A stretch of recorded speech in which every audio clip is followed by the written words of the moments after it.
Un volet judiciaire de l'agression rwandaise à la RDC, une plainte a été déposée par Kinshasa contre Kigali à la Cour de justice de la Communauté d'Afrique de l'Est. C'est les juges présidents de cette juridiction qui l'a confirmé au micro de Patrick Ilunga. C'était là le grand titre de ce soir. Mesdames et messieurs, bonsoir et bienvenue dans ce journal. Alors pour ce soir, nous aurons économiste avec qui nous allons parler de l'élection du prochain gouverneur de la ville de Kinshasa, un avis socio-économique. D'abord l'actualité et un volet judiciaire de l'agression rwandaise à la RDC. Kinshasa a déjà porté plainte contre Kigali à la Cour de justice de la Communauté d'Afrique de l'Est où les deux pays sont membres. Cela a été confirmé par Nestor Kayobera, juge président de cette juridiction. Selon les officiels de cette cour, ce dossier sera ouvert dans les prochains jours. Nestor Kayobera informe par ailleurs que la Cour de justice de la Communauté d'Afrique de l'Est va se déployer bientôt à Kinshasa afin d'y installer sa branche locale et ainsi faire connaître son rôle. Je vous propose de l'écouter. Il est au micro de Patrick Ilunga. D'abord, je voudrais vous dire qu'au lieu de vous lamenter contre la Cour, il faut d'abord vous lamenter contre votre État. Parce que lorsqu'un État accède à la communauté, c'est-à-dire que cet État est au courant de tous les organes et des institutions de la communauté.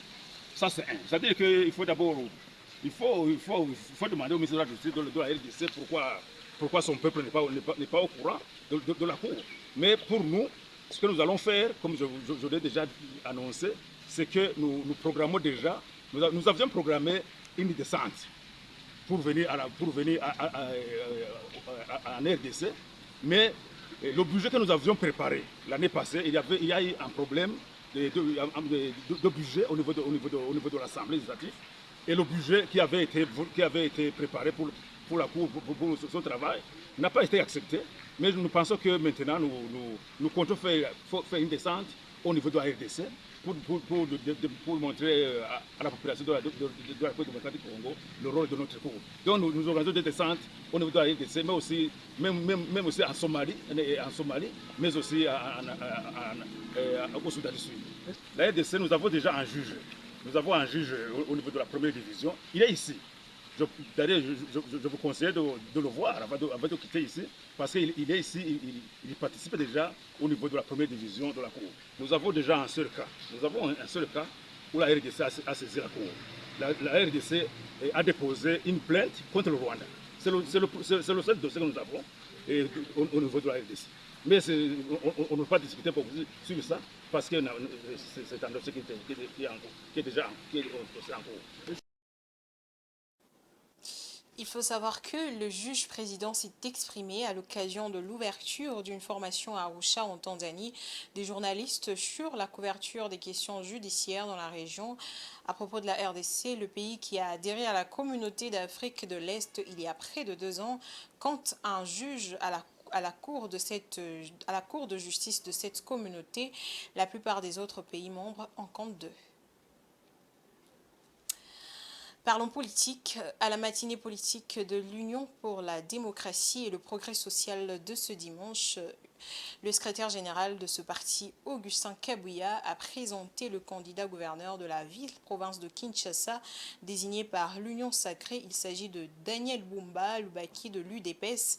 Il forme le ticket avec comme vice-gouverneur Eddy Yeli du MLC. Suivez ce récit de Fiston Leko. Pour le secrétaire général de l'UDPS et membre du présidium de l'Union sacrée de la nation, Augustin Kabuya, il n'y a pas d'embâche. Le candidat de ces deux formations politiques pour diriger la ville de Kinshasa avec ses plus de 15 millions d'âmes, c'est bel et bien Daniel Bumba Lubaki. L'informateur du président Tshisekedi pour la constitution de la majorité parlementaire l'a dit lors d'une matinée politique au siège du parti du Sphinx de Limete.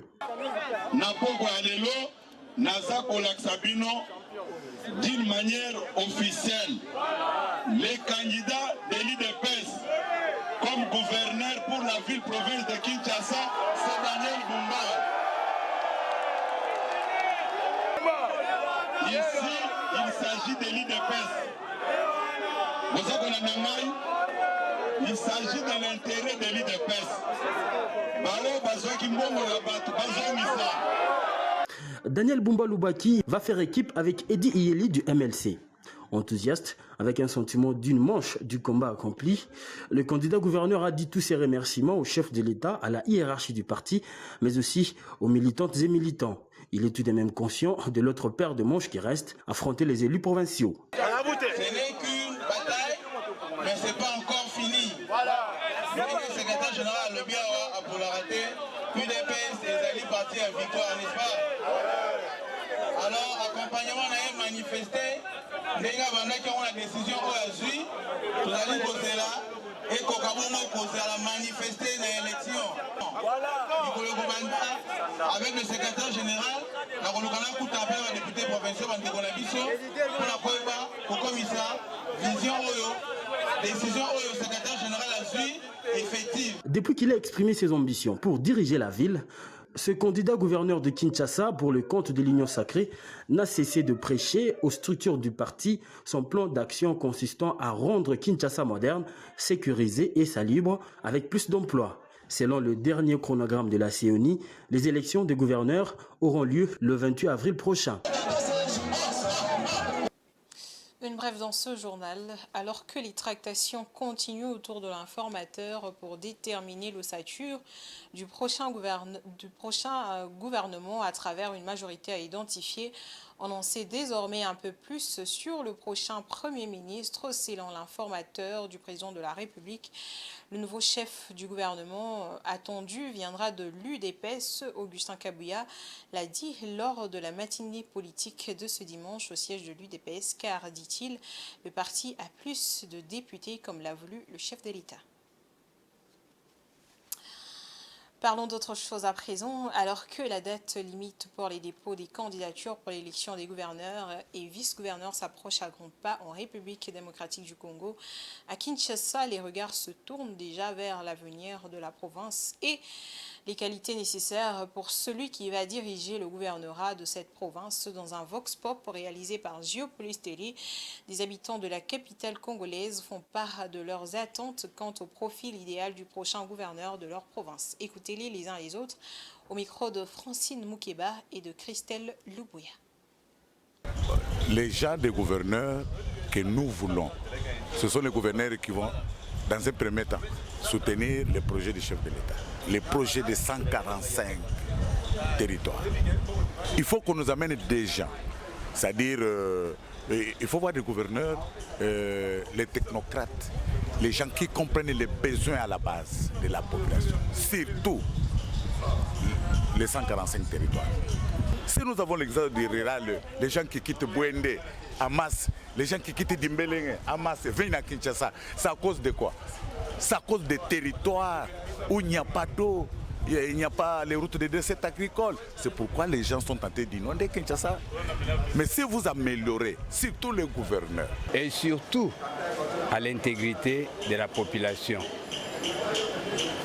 mettre fin au système Koulouna, les enfants des rues, et parfois chercher à rendre Kinshasa de plus en plus propre, comme ce fut à l'époque où l'on appelait Kinshasa Kin Label, le miroir de la République démocratique du Congo, où ce fut la capitale du Zaïre. Notre souci, c'est de trouver quelqu'un qui aime la ville, qui aime la population, et qui dit Kinshasa, dit la capitale de la République démocratique du Congo, et c'est le symbole même de la dignité de notre pays. C'est le siège de toutes les institutions. Il faut qu'il y ait un gouverneur qui va suivre de plus près le bien-être de la population. Du point de vue transport, chaque transporteur met son prix. Il n'est pas inquiété. Il y a tout ce qui se passe. On interdit à ce que les motards n'entrent pas. Mais ils entrent. Il faut qu'il y ait une autorité capable de faire asseoir la volonté et la dignité de l'État dans notre ville.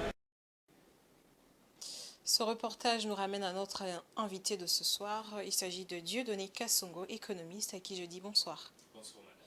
Alors nous parlons du prochain gouverneur de la ville de Kinshasa. On va émettre un avis socio-économique quant à cette question. Alors, quel, selon vous, Oui, je disais, selon vous, Monsieur Dieudonné Kassongo, quel serait le profil idéal du prochain gouverneur de la ville de Kinshasa? Merci Madame pour la parole. Je commencerai par dire la ville de Kinshasa représente la capitale de la République démocratique du Congo. Et lorsque nous parlons de capitale, nous parlons du siège du pouvoir politique et administratif du pays. Et de par là, vous pouvez comprendre les enjeux qui sont autour des élections du gouverneur au niveau de la ville-province de Kinshasa. Et sinon, pour le critère, je commencerai par dire, aujourd'hui, nous avons une capitale, si je peux le dire, la capitale la plus sale de l'Afrique. Et nous avons une capitale économiquement qui est pauvre, ou ne pas dire, ne contribue pas au développement national au niveau de la RDC. Oui. Et on dirait même que la capitale économique, c'est le Katanga. On dirait même que la capitale, si je peux dire, une autre capitale économique pour la RDC, c'est le Nord Kivu. Mais que dire de la ville de Kinshasa, la ville-province de Kinshasa? Et moi, je dirais, pour la ville-province de Kinshasa, nous avons besoin d'un gouverneur qui a une vision et qui est réaliste. C'est le profil du gouverneur pour la ville-province de Kinshasa. Sinon, Vous avez parlé de vision, vous avez parlé de réalisme. Vous oui. faites allusion à quoi en parlant d'une vision et d'un réalisme? Effectivement, j'ai fait allusion aux gouverneurs que nous avons eu dans le passé, qui nous ont présenté de grandes visions, mais qui, à la fin de leur mandat, ils n'ont pas pu faire un bilan. Et je prendrai l'exemple de Kinshasa Bopeto, Kinshasa Zéro Trou. Je prendrai l'exemple de plusieurs projets qui ont été développés par plusieurs gouverneurs, entre autres Kinshasa Poubelle, Ok. avec l'Union européenne. Mais à la fin, il n'y a pas eu d'aboutissement. Et de plus en plus, la ville devient sale. Et sur le plan économique, Kinshasa ne contribue presque pas au développement économique de la RDC. Alors, en parlant du développement économique, étant donné que les élections pointent déjà à l'horizon du nouveau gouverneur, alors qu'est-ce que le gouverneur sortant n'a pas su faire durant son mandat? Est-ce qu'il y a eu des manques par rapport à son mandat? Je pourrais dire que nous avons eu un gouverneur sur le fauteuil de la ville, seulement qui n'a pas pu gérer la ville. Et vous serez d'accord avec moi, je vous donnerai juste un simple exemple. Si vous faites un tour à l'hôtel de ville de Kinshasa, vous remarquerez au niveau des routes, les infrastructures qui sont dans un état inapproprié. Et au niveau de la propriété, les bâtiments de la ville est sale, poussiéreux. Et cela reflète l'image du leadership que nous avons eu sur la ville de Kinshasa. Donc moi, si je peux dire, il a manqué à beaucoup. Il a promis des choses qu'il n'a pas fait. Récemment, il nous a promis Kinshasa Bopeto pour nous revivre ce qu'était Kinshasa la Belle. Il n'a pas pu le faire. Et sur le plan économique, vous serez d'accord avec moi parce que nous avons eu un grand marché, c'est-à-dire Kinshasa n'est pas seulement Gombe, Kinshasa n'est pas seulement Lingwala. Kinshasa, ce sont ces 24 communes. Ok.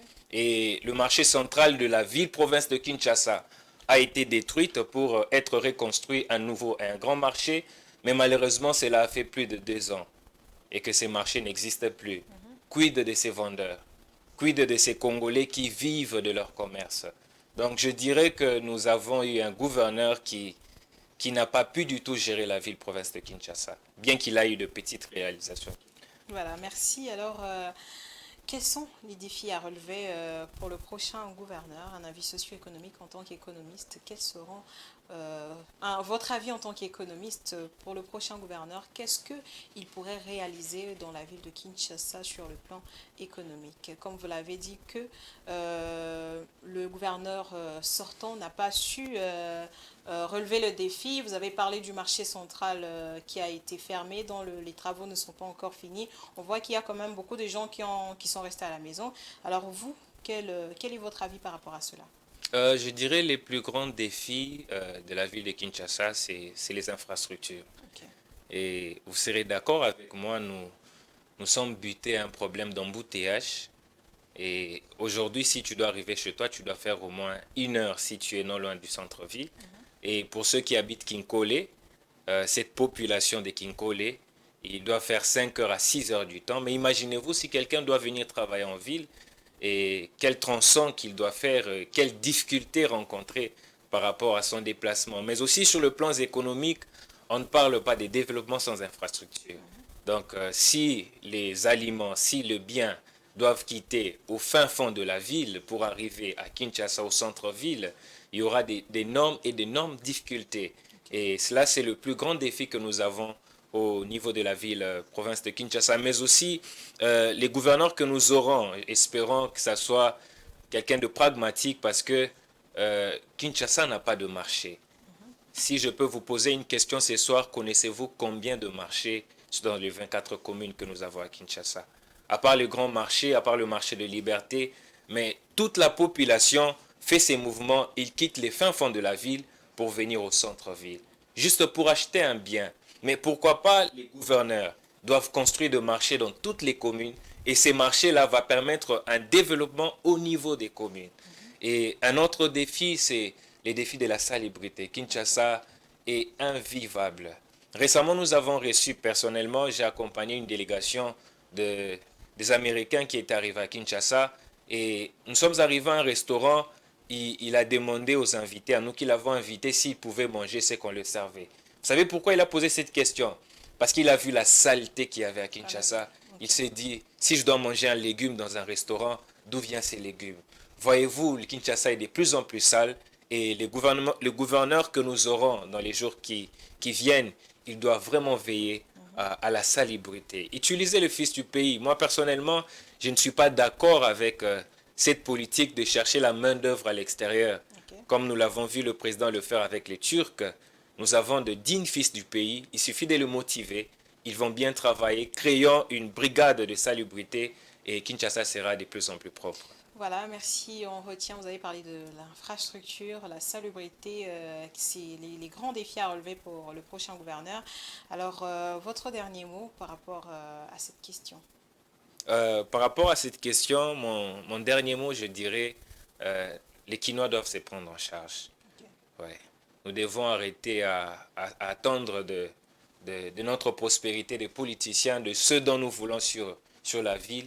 Mais nous devons nous prendre en charge en veillant sur nos actes aussi. Bien sûr, nous pouvons avoir les plus grands gouverneurs ou les plus compétents, mais si nous n'arrêtons pas à jeter des immondices, si nous n'arrêtons pas à mal construire, parce qu'il y a des règles de construction, et si nous-mêmes on n'arrête pas à faire toutes ces choses-là, même si le gouverneur est animé de très bonnes volontés, et la province ne va pas avancer. Donc, à notre niveau, j'appelle tous les Kinois, tous les Congolais, de se prendre en charge, de poser des actions responsables pour le bien-être de notre province. Voilà, merci à vous, Dieudonné Kassongo. Merci et bonne soirée. Merci. Poursuivons avec l'actualité. Depuis quelques années, l'on constate la disparition progressive des cybercafés, une situation qui semble s'expliquer par le développement technologique avec la forte disponibilité des téléphones intelligents et des ordinateurs portatifs. Ce business est-il menacé d'extinction? Tentative de réponse dans ce reportage de Francine Moukeba, Eneka Bamba et Rachel Misenga. Aujourd'hui, trouver un cybercafé en milieu urbain reste chose très compliquée et voire impossible dans certains coins. Jadis, ces établissements où l'on pouvait s'y rendre pour surfer sur Internet et ceci connaissaient un succès sans limite. Très fréquentés pour les recherches, ils étaient aussi fréquentés par ceux-là qui désiraient communiquer ou encore ceux qui s'y rendaient pour des saisies. On pouvait y trouver toutes sortes de personnes. Mais depuis peu, rares sont ceux qui s'y rendent pour de quelconques travaux. Pour Manix, gérant d'un cybercafé dans la ville de Kinshasa, le cybercafé n'est pas menacé, mais c'est juste l'innovation et l'évolution de la technologie qui met leur travail en péril. Non, actuellement on ne se sent pas menacé parce que moi je pense que c'est juste l'innovation. Et vous savez, il y a un bon nombre de choses que les téléphones ne peuvent pas faire. Normalement, un téléphone c'est juste pour appeler ou décrocher un appel. Et grâce à la technologie, on peut concevoir même à partir de son téléphone, mais sauf que le format qui existe dans le téléphone est différent du format de la machine. Par exemple, vous avez fait une saisie, vous avez besoin de faire une mise en forme. Donc du coup, vous ne pouvez pas le faire avec un téléphone. Vous êtes obligé de recourir à la machine parce qu'il y a des logiciels appropriés pour le faire. Vous avez par exemple Photoshop, vous avez par exemple InDesign, ainsi de suite. Ce genre de logiciels sont beaucoup plus bien faits à la machine qu'au téléphone. Et vous savez, pour bien maintenir la clientèle, d'abord il faut avoir un personnel qualifié qui fait exactement bien son travail. Les gens rencontrés dans ces cybercafés, sous couvert d'anonymat, ont fait savoir qu'ils ne sont présents à ces lieux que s'ils ont besoin d'une connexion Internet plus fluide pour leurs travaux. Une page noire dans ce journal, une triste nouvelle vient de frapper le monde du spectacle congolais. Gianni Faye a tiré sa révérence ce lundi 11 mars 2024 à Paris, en France.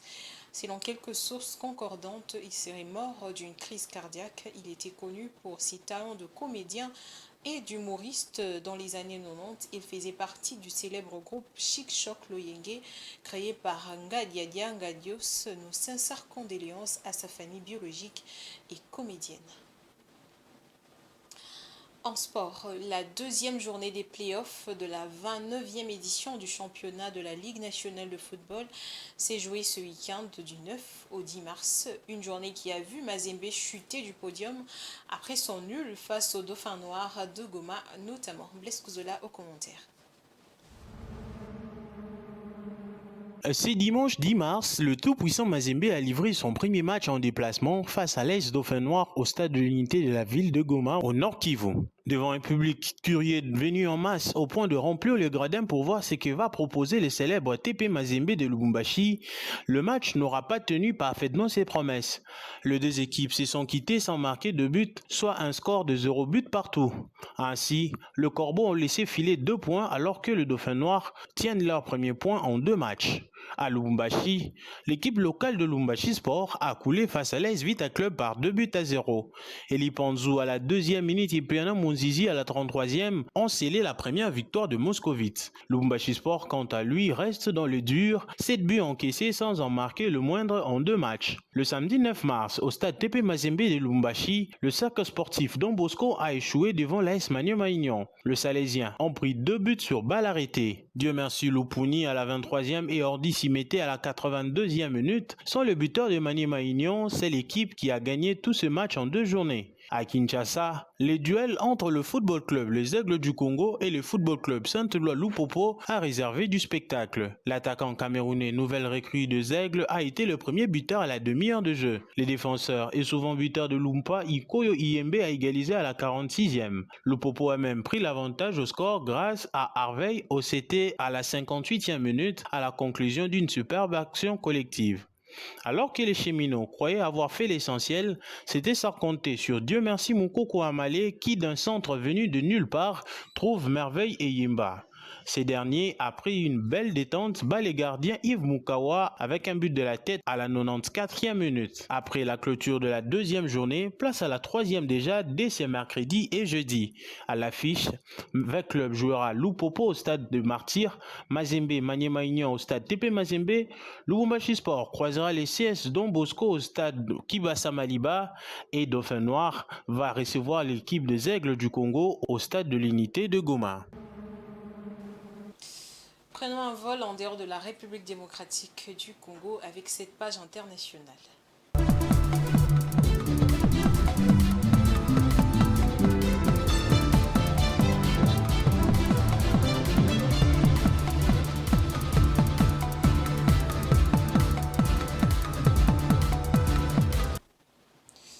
Le Conseil supérieur de l'investissement tunisien a adopté le week-end dernier, lors de sa 4e réunion en 2024, un ensemble d'incitations visant à la consolidation des projets d'investissement.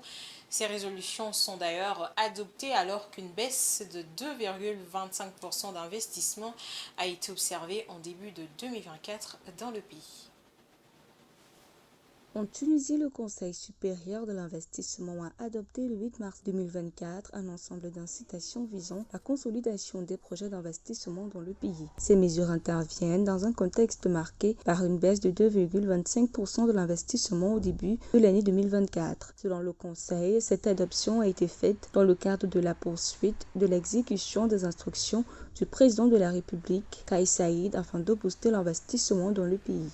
La crise financière et économique de la Tunisie l'affecte en profondeur et parce que le pays est vraiment dans une sorte de déclin dû à ce déclassement d'année en année et cela c'est très très mauvais pour un pays qui était parmi les premiers. En Tunisie, le taux d'investissement était de l'ordre de 16,5% en 2023, associé à un taux d'épargne modeste de 10,8% et à une croissance faible.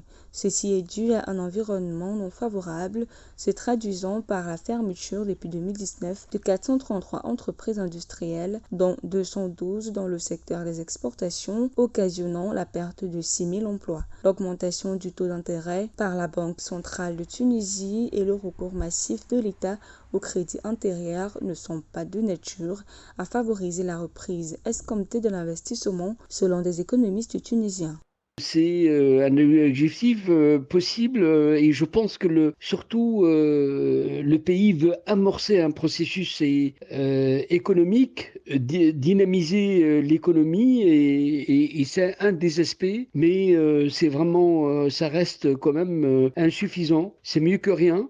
D'après le chef du gouvernement, Ahmed Achani, il est impératif de surmonter les différentes difficultés rencontrées afin de promouvoir l'investissement dans le pays, notamment en ce qui concerne les procédures administratives compliquées et d'œuvrer de concert afin d'améliorer le climat d'investissement et promouvoir l'économie nationale.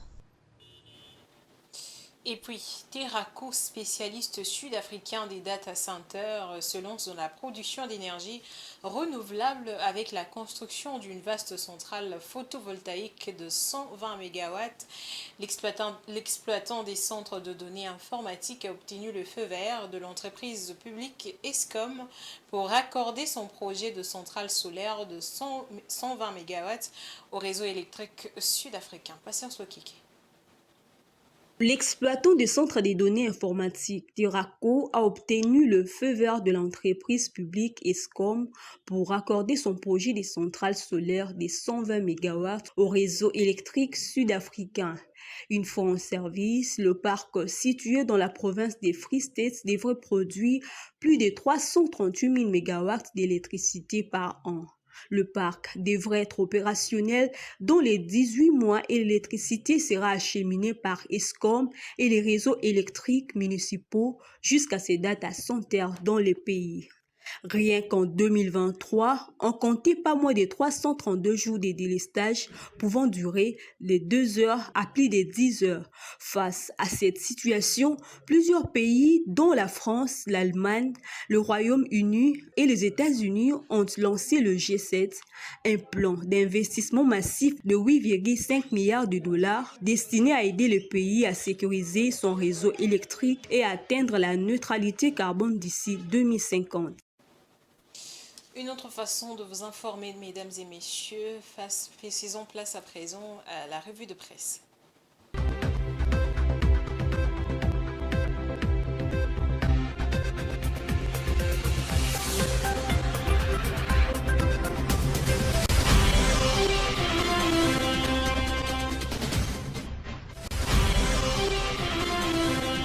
Mesdames, Messieurs, bonsoir et bienvenue à cette revue de presse. À la une de Journaux Paris dans la ville de Kinshasa ce lundi 11 mars 2024 avec Forum des As qui titre « Gouvernorat de Kinshasa, la hiérarchie de l'UDPS tranche en faveur du ticket Daniel Bumba et Edi Yedi ». Fini le suspense, déclare le tabloïd. L'Union pour la démocratie et le progrès social UDPS Tshisekedi a officiellement choisi son ticket pour diriger la ville de Kinshasa. Il s'agit du tandem Daniel Bumba Lubaki, cadre de l'Union pour la démocratie et le progrès social, et Edi Yedi du Mouvement pour la libération du Congo MLC de Jean-Pierre Bemba. Ce choix a été confirmé par le secrétaire général de l'UDPS Augustin Kabuya Chilumba qui a présenté officiellement à la base du parti présidentiel Daniel Bumba Lubaki, candidat au poste de gouverneur de la ville de Kinshasa. La veille, samedi 9 mars, Daniel Bumba et son colistier étaient allés déposer leur candidature à la CENI. Dans les mêmes ordres d'idées, le quotidien titre « En plus de l'hôtel de ville, l'UDPS revendique la primature ». Au cours du d'une matinée politique ce dimanche à Kinshasa, l'informateur Augustin Kabuya a présenté Daniel Bumba comme candidat gouverneur de la ville-province de Kinshasa. Ses fils maison de l'UDPS et député national élu de la Lukunga. Le secrétaire général de l'UDPS s'est à la même occasion déclaré candidat premier vice-président de l'Assemblée nationale avant de souligner que le travail lui est confié par le président de la République n'évolue pas parce que la Cour constitutionnelle n'a pas encore publié les résultats définitifs. Terminons cette revue de presse avec cette information du journal Info 7 qui titre en ces termes « Crise à l'est de la RDC, la CEAC souligne l'impératif de concrétiser le processus de Luanda ». Selon les quotidiens, à l'issue de la 24e session ordinaire de la communauté économique des États de l'Afrique centrale qui s'est tenue le samedi 9 mars à Malabo en Guinée équatoriale, la CEAC a souligné avec force la mise en œuvre effective du processus de Luanda visant à résoudre pacifiquement la crise dans l'est de la République démocratique du Congo. Ce processus axé sur les relations politiques entre la RDC et le Rwanda vient en complément au processus de Nairobi exigeant un arrêt immédiat des hostilités, les rapatriements de groupes armés étrangers et le respect par les groupes armés locaux du nouveau programme de désarmement, démobilisation, réintégration communautaire et stabilisation. Fin de cette revue.